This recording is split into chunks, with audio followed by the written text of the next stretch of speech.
I'm Corey with Quick Attach, and yeah, it's still winter out. Yep, none of us like it. Summer isn't here yet, but for you snow contractors, acreage owners, you got to have something to take care of the snow. And why do people buy snow blowers? Number one, I mean, obviously, yeah, we're gonna blow snow, but what are the real reasons why they're gonna buy a blower? Not a blade, not a pusher, not a snow bucket. And I'd argue the fact that the vast majority would say, well, it's for worst case scenario, right? What is worst case scenario? Deep snow, right?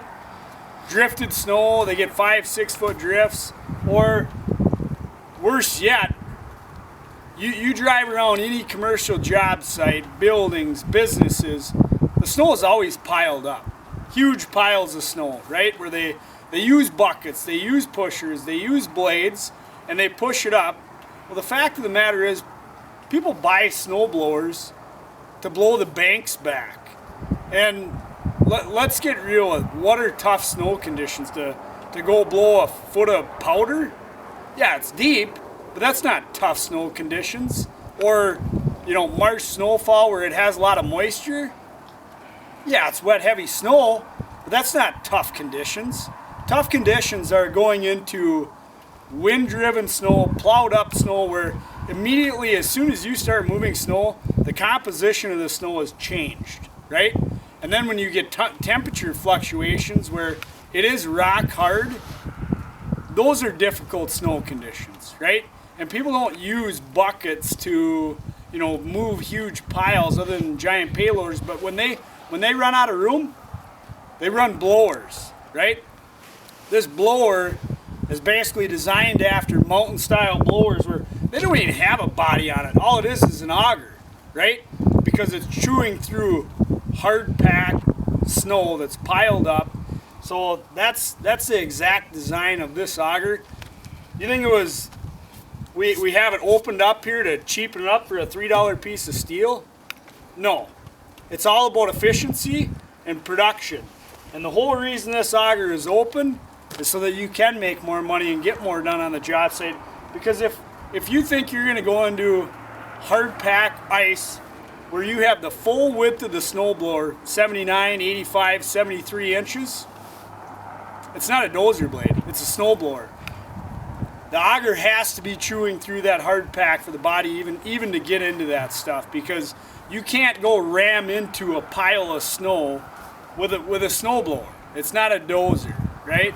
So that auger has to be making contact with that ice, that frozen snow, so that you can actually blow it.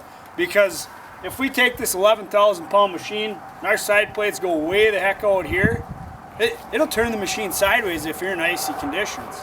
So it's not about cheapening the blower up, it's about more efficiency, production, and furthermore, this came from customers that have our blowers in their fleet. Some of them have 7, 10, 15 snow blowers. Said, hey, you make a great, phenomenal snow blower. Used to be boxed in.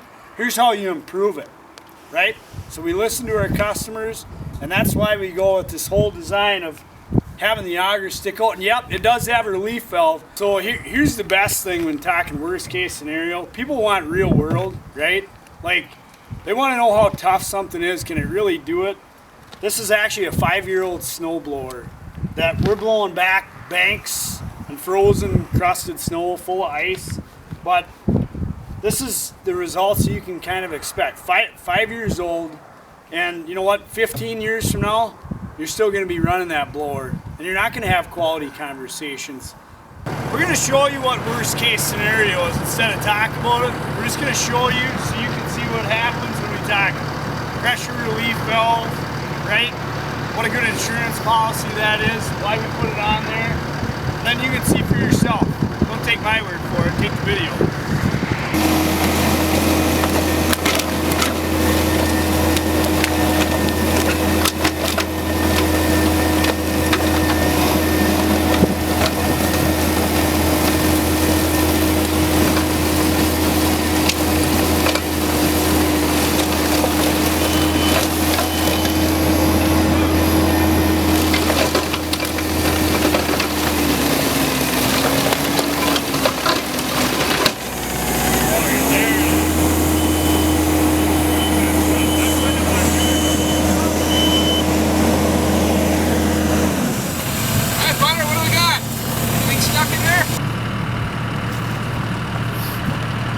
I wanted you guys to see what would happen here blowing this, so that, you know what, people are going to run into softballs, kids' toys, 2x4s.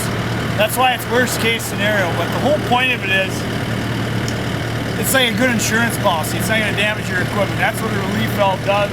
The hydraulic pressure spikes and hydraulic fluid will bypass the hydraulic motors. And the better thing is, when it's 20 below, you don't have to get outside and replace a grade 5 bolt, you know, because you broke your shear pin, right? It's all done, you know, no shear pins. It's all by relief. Okay. All right, so let me try something. I would, when you do this, yep, oh, there you go.